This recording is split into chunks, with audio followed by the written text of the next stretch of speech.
think this is the last Monday flag raising ceremony na maka-join po ako sa inyo. Promoted na?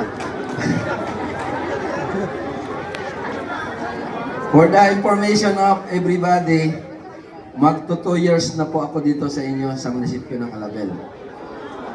And as per guidance ng Philippine National Police, 2 years lang po talaga ang Chief of Police maximum na mag-serve sa isang bayan.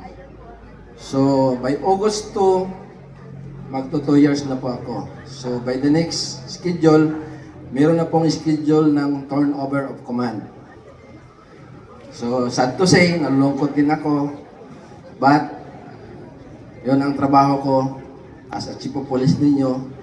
So nalulungkot man ako, but I'm happy na as part my police career service, nakapagserbisyo ako dito sa inyo sa bayan ng Alabel. And of course,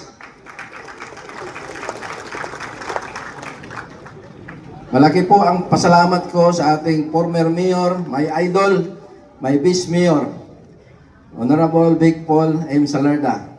For the information po, upon recommendation po, before naalala ko, before ako nag-assume dito sa inyo, I call my former provincial director, Police Colonel Olaybar, na sabi niya, Ray, prepare, you assume Alabel. So nagulat ako.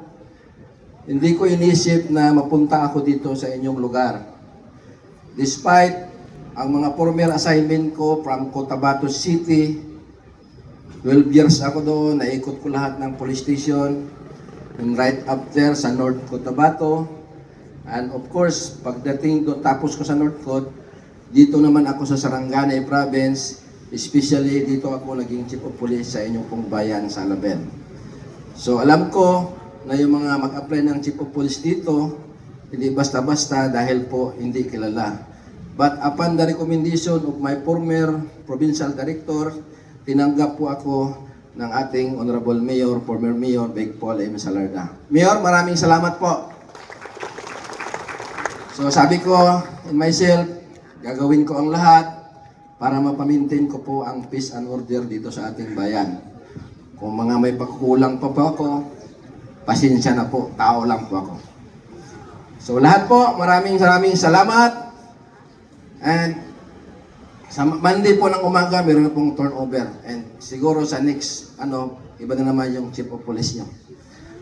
Sa lahat po ng LGU Alabel, serbisyong matinud-anon, integridad, lauman, epektibo para sa Alabel. Para sa lahat, I'm proudly salute.